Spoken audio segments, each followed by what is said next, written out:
Maman Charlotte avant de retourner. J'avais une question.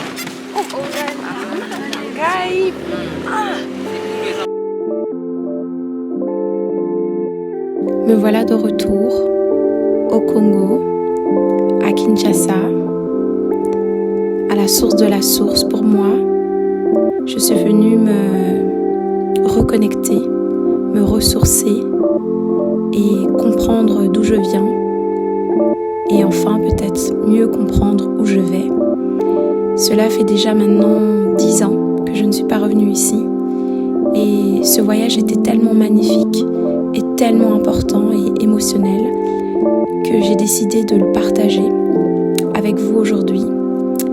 Et j'espère vraiment que d'une manière ou d'une autre, je vais réussir à faire repasser et à faire passer plutôt les émotions et les différentes choses que j'ai ressenties. Je sais que ça va être difficile, mais ce pays est incroyable, mon pays est incroyable et je suis tellement heureuse d'être ici.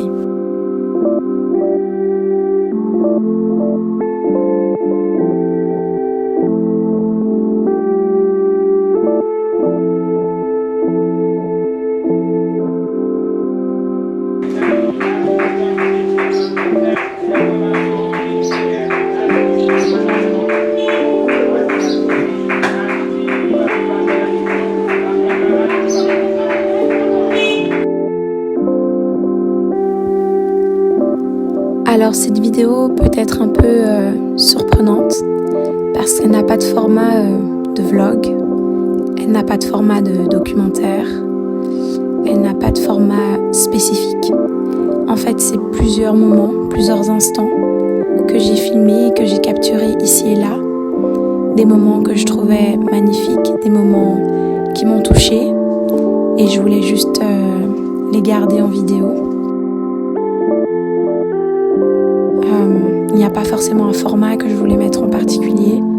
Je voulais juste pouvoir garder un souvenir, avoir une trace quelque part. Et c'est cela que je veux vous partager. En tout cas, ces moments m'ont touché à moi, donc je pense que ça pourra toucher mes proches ou vous, inconnus, qui regardez cette vidéo.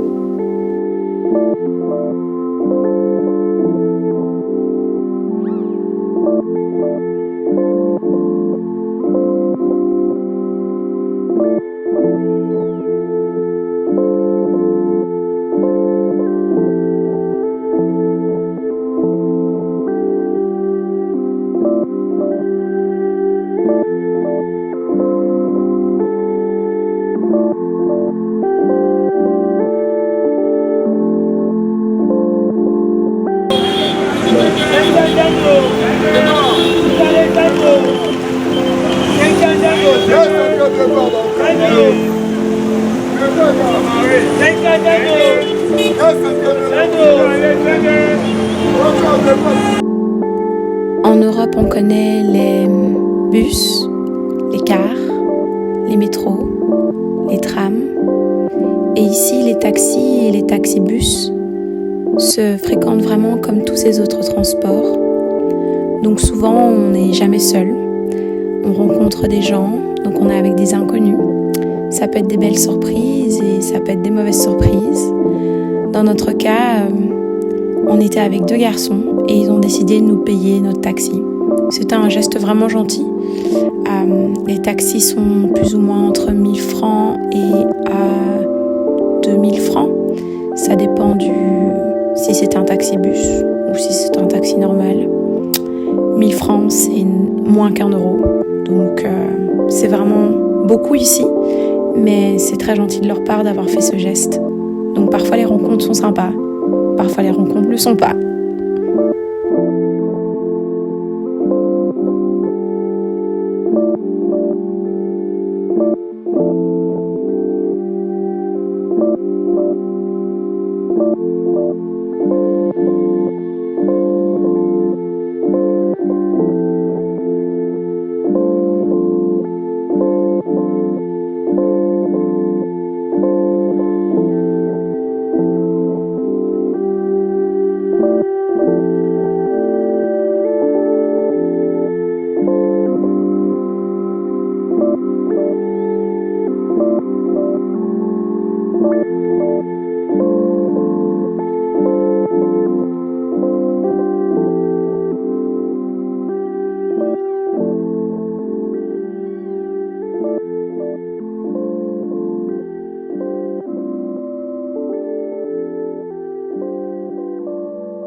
Mis à part les taxis et les taxibus, il y a aussi des moyens de transport à deux roues, comme la motocross et à trois roues, un espèce de tchouk-tchouk. Je ne sais pas du tout comment on appelle, j'ai oublié comment on appelait ce transport, mais là c'est beaucoup plus dangereux dans le sens où les transports ils roulent assez vite, ils se faufilent entre les voitures et ça peut vraiment être dangereux. Mais c'est très très fun, c'est très très cool et c'est beaucoup plus rapide quand il y a un bouchon ou quand il y a du trafic. C'est pourquoi beaucoup de jeunes, et d'ailleurs des adultes, des femmes et des hommes prennent ce transport parce qu'il est plus rapide.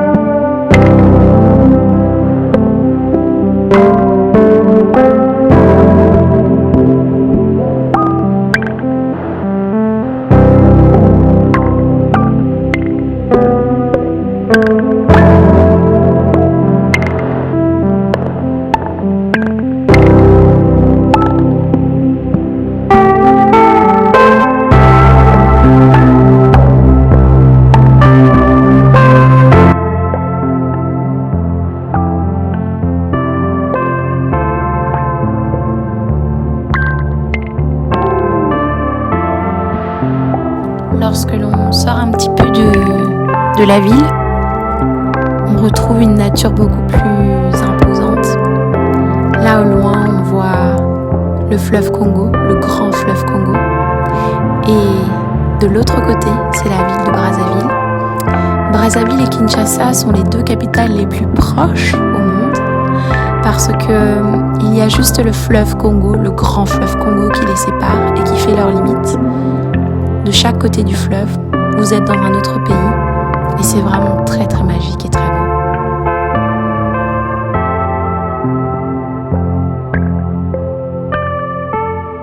Des marécages. Dans ces marécages, les personnes font de l'élevage de poissons en toute petite quantité. C'est vraiment un élevage qui respecte beaucoup la nature. Et dans le village où on est, ils les vendent et ils les cuisinent. Et c'est délicieux.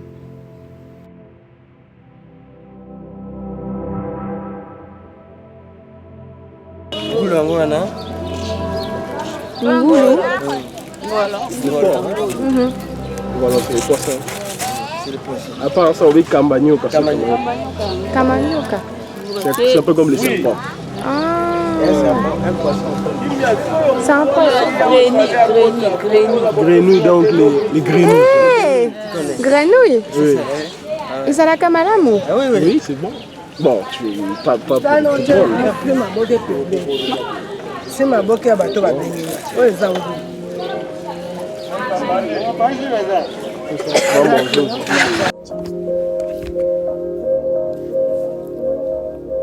Les cheveux, se coiffer, c'est quelque chose dans ma culture qui est très importante. Au-delà de l'aspect esthétique, il y a aussi un aspect de communauté et d'identité. En fonction de chaque tribu et en fonction de chaque génération et tendance quelque part, les cheveux vous permettent de créer une identité et de surtout échanger et passer du temps avec la cousine, la voisine, votre maman, votre oncle, votre tante. C'est un moment aussi très important de comprendre qu'il faut prendre soin de soi, prendre soin de qui nous sommes.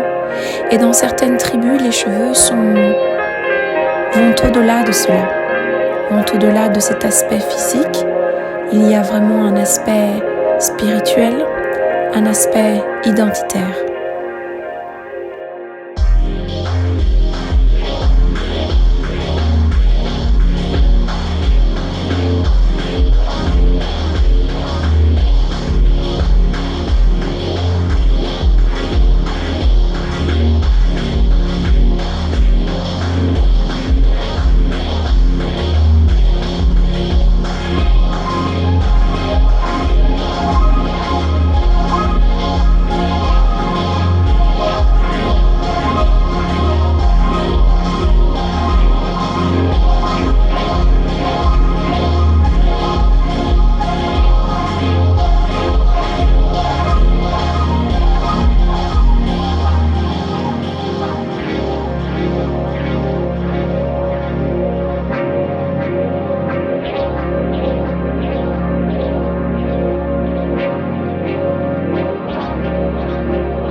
Nous voici en route pour Kasai occidental. Ça va être un voyage long et périlleux, mais les vues sont incroyables et c'est une toute autre nature et un tout autre Congo que je découvre.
Loin de la ville, loin de tout, et au milieu quelque part, pour moi en tout cas, de nulle part.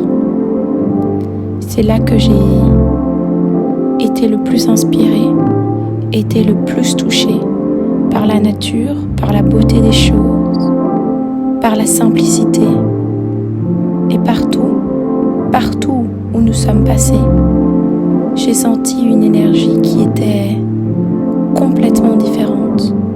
Une énergie forte, liée et concentrée sur l'idée d'existence, l'idée de croire que tout est possible.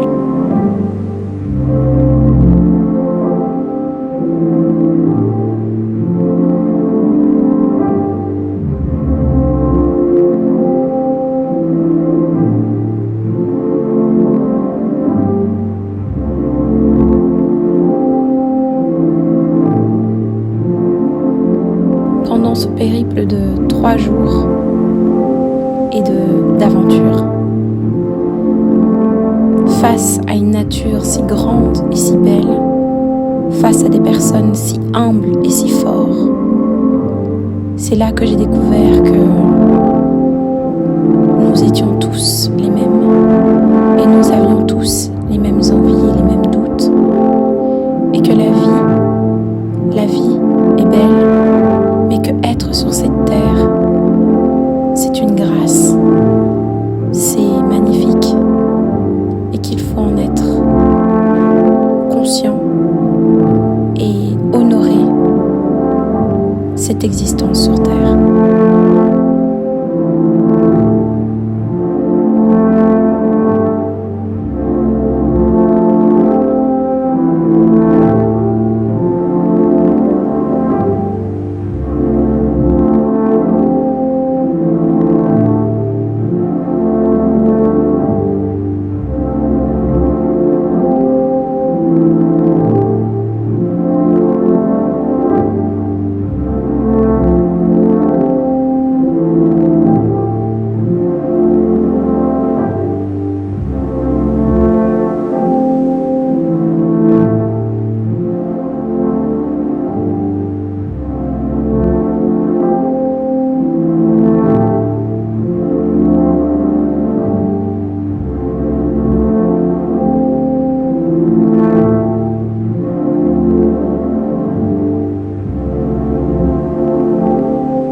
Ah, ça fait du café ça. J'en ai jamais vu en vrai. Voilà, c'est ça. Café. Tu veux prendre un café? Voilà les cafés.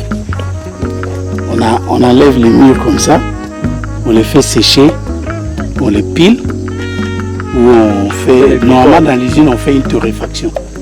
On fait une torréfaction. Et j'aimerais bien goûter du café d'ici. C'est fort, non? Oui, c'est fort. Je vais mettre un peu de sucre. C'est très fort. Parce que c'est vraiment naturel. Hein? Et puis ils sont plantés. Elle a des belles feuilles, hein? Oui. Ça sont ces feuilles. Ça tient collé déjà les bananiers. Oui. Ça c'est la canne à sucre. Tu vois les sucres là qui sont traînés. Et ta maman me demande, envoie-moi du sucre. Du Congo. Ça c'est la canne à sucre.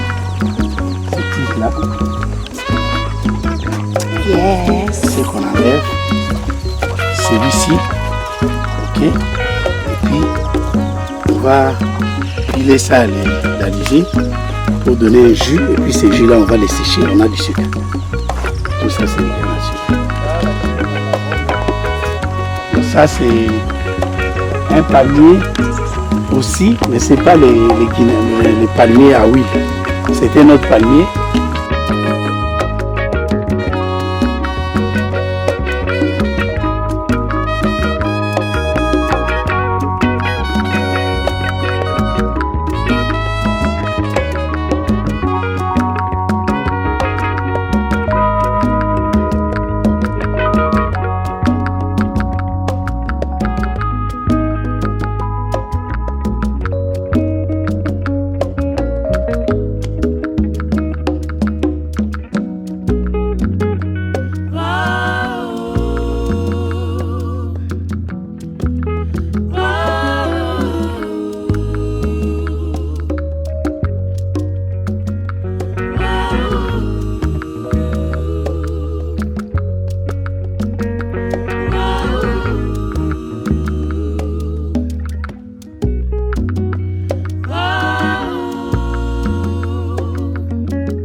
il fait, il commence d'abord à raser un peu ça.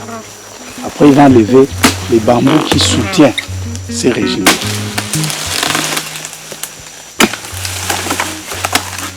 Maintenant, là, il est arrivé. Voilà. Je te dis que si le régime est bon, il va les couper plus facilement. Après, il va enlever la partie épineuse là. Il va les séparer de la partie à feuilles. Et la partie épineuse, il va les mettre entre deux paniers. Par contre, la partie épineuse, il va les mettre là. Nous appelons ça l'andin. L'andin, en fait, c'est la poubelle de la plantation. Ok. C'est là où on met tout ce qui doit pourrir. On les met là. Donc, on n'a pas une poubelle qu'on va prendre, on va les mettre dans une poubelle. Hein. On a une ligne qui est réservée comme une poubelle. Là, maintenant, pour lui, c'est fini. S'il n'y a plus de régime, c'est fini.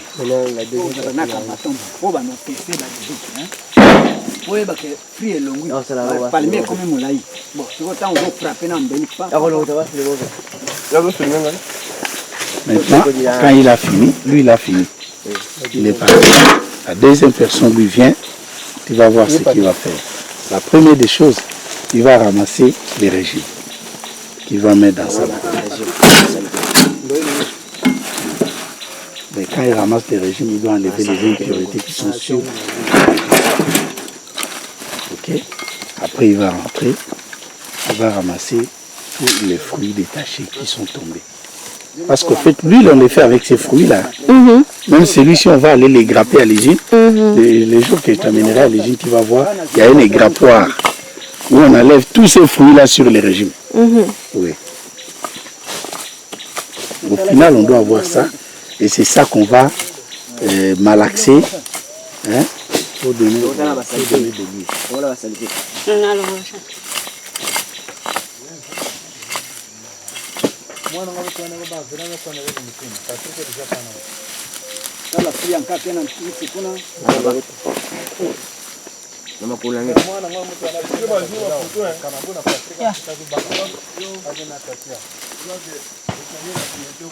Voilà, Mioto.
Ange, qui caille à la vite. Y'a quoi?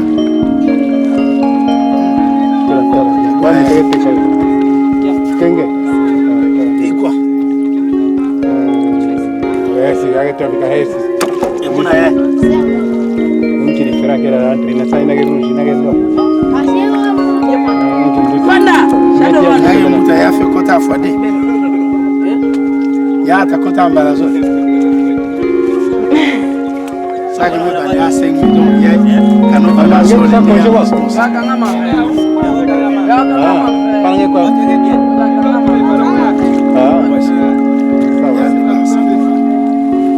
Ya mpesa ni to. sabe ko bla kasi Asini diskete. steve bedo ina